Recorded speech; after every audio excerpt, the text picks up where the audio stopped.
A guerra, mesmo que de maneira indireta, sempre molda a vivência da população que vive sob sua sombra. Nós, brasileiros, participamos pouco da Segunda Guerra Mundial, mas vivemos o espectro dela. Relações comerciais foram alteradas, parcerias internacionais foram feitas.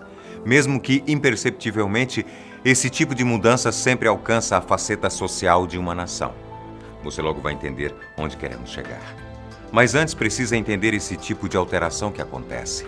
Não há sequer uma guerra que não tenha deixado sequelas numa população, seja ela boa ou ruim. Neste caso, vamos falar sobre um caso austro-húngaro, porque naquela época não existia a Hungria, como conhecemos hoje.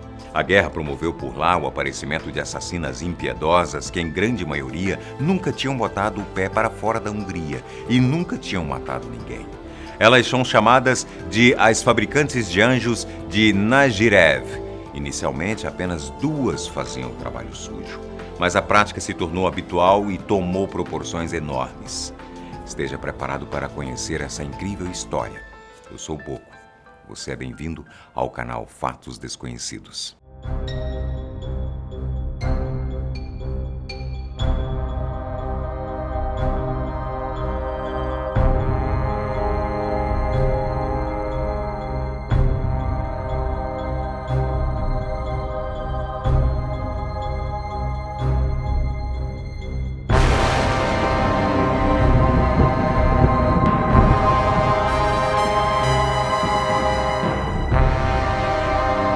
Essa história se inicia trazendo o nome das 2 pioneiras, Zsuzsanna Julis Fazekas e Zsuzsanna Ola. Ambas viviam num povoado chamado Nagirev, nas redondezas de Budapeste, capital da Hungria. O lugar fica na área rural, enfim, algo comum para a época. E Zsuzsanna trabalhava por lá como parteira e, não obstante, como realizadora de abortos. Fazia os 2 trabalhos, dependia apenas da solicitação do contratante. Zsuzsanna Ola, conhecida como Tia Suzy, era sua assistente. Sua fama não era tão boa. Era taxada de bruxa pelos locais que, naquela época, ainda acreditavam em coisas do tipo. Exatamente em 1914, o mundo conheceu sua primeira guerra.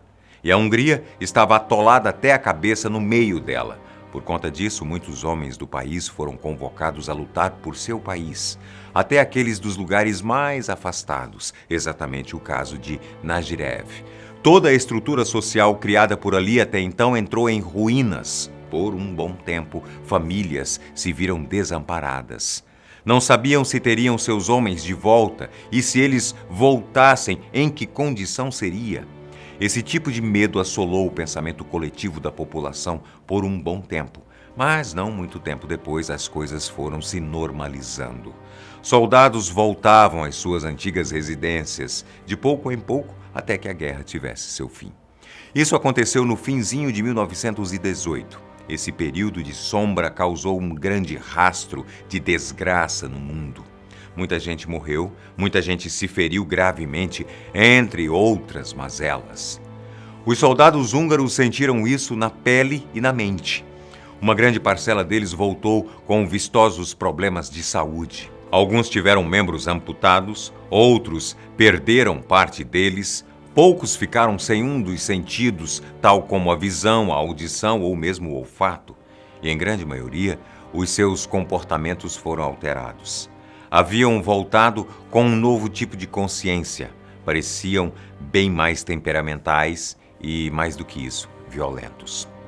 Todo esse sentimento ruim era descontado na família, quase sempre nas mulheres, suas esposas, filhas, mães e afins. Está entendendo, certo?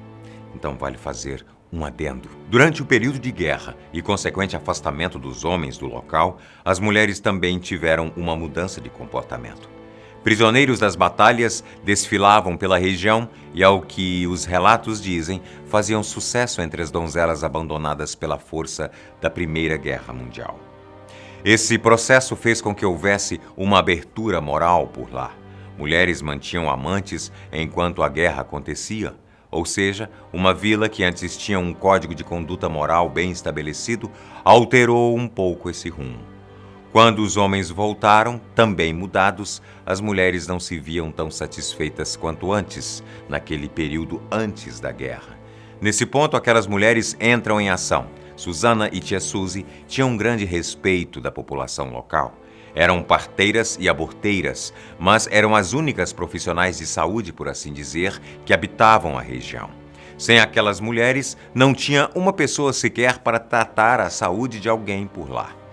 Todo o caso passava por suas mãos, do mais simples resfriado ao mais avançado dos cânceres. E, por isso mesmo, elas ouviam as mais variadas reclamações das mulheres de Nagirev. Reclamavam de maus tratos, de descaso e até de abstinência sexual. Estavam a par de tudo o que acontecia ali naquela pequena sociedade. Então, ao juntar os botões, perceberam um caminho no qual podiam rumar. De passado totalmente misterioso, as duas tinham ganhado a confiança da população local, principalmente das mulheres. E isso era um ótimo álibi para o que viriam a fazer. Fazekas tinha um conhecimento grande. Então, em conjunto com tia Suzy, começou sua saga de assassinato em massa. Desenvolveu uma técnica para conseguir extrair arsênico. Tirava o material que iria usar para o envenenamento de repelentes e afins. Não demorou muito para que suas práticas começassem a fazer efeito. A primeira vítima, segundo relatos, no entanto, seria uma mulher, outra parteira que teria se estabelecido sem a menor cerimônia por lá. Fazekas queria o monopólio e, ao que tudo indica, decidiu afastar a concorrência do jeito mais brusco possível. Esse primeiro caso deu o empurrão que precisavam. Falavam na miúda com as outras mulheres. Se estavam tão descontentes com o matrimônio, havia um jeito de botar um ponto final. A partir dali, começou uma sequência de mortes vista poucas vezes. Maridos violentos, doentes ou insatisfatórios foram as primeiras vítimas. Recebiam encomendas de bolos, bebidas e remédios que contavam com um pouco de arsênico na receita. A mistura, como você bem sabe, era mortal. Bem como um ataque do coração, a ação do veneno era silenciosa. Era difícil reconhecer que aquelas primeiras mortes eram causadas por envenenamento.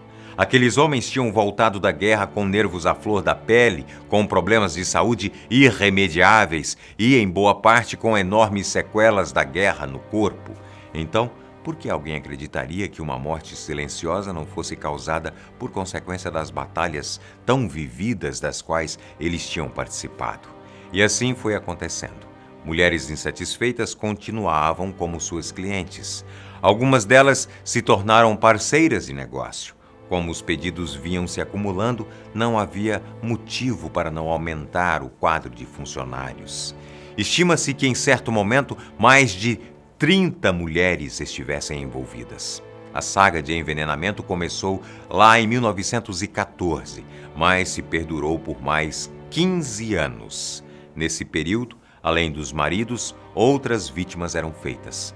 Como o processo de morte era muito fácil e não deixava muito rastro, houve uma abertura. Mas, novamente, o público era o feminino. Moças que tinham rusgas com parentes também aproveitavam do trabalho de Susana e tia Suzy.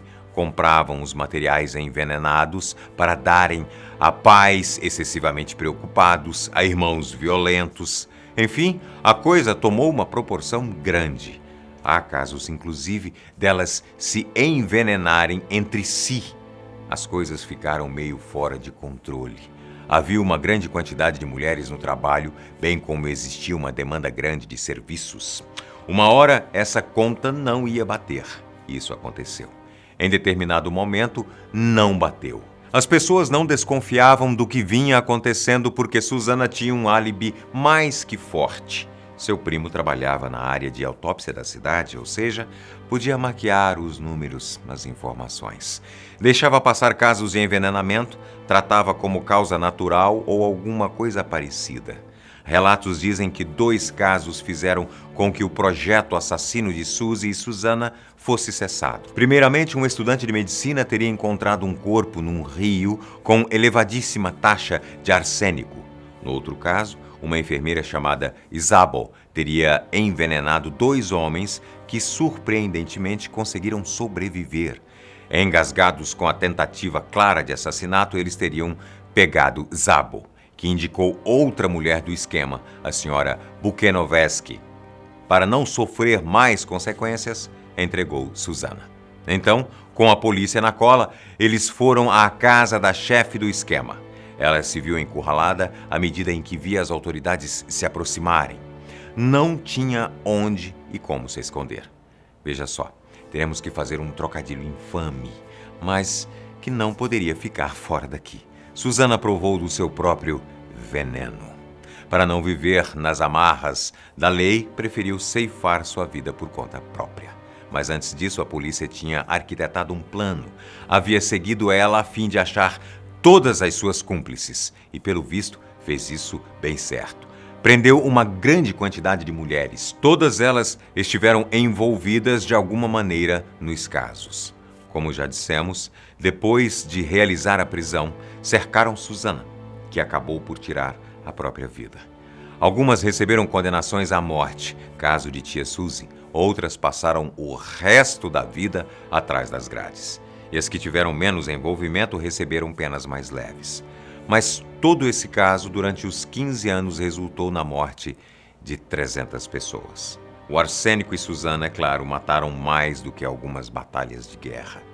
Essas mulheres insatisfeitas ficaram conhecidas como criadoras de anjos de Nagirev. Afinal, elas possivelmente tinham levado muitas pessoas ao céu, pelo menos no sentido figurativo. Você conhecia a história dessas mulheres? Pensou que 2 mulheres poderiam fazer um estrago e tanto assim na sociedade? Percebeu que a guerra pode ter muito mais consequências do que as mortes em batalhas? Comente aqui embaixo. Eu estou indo embora.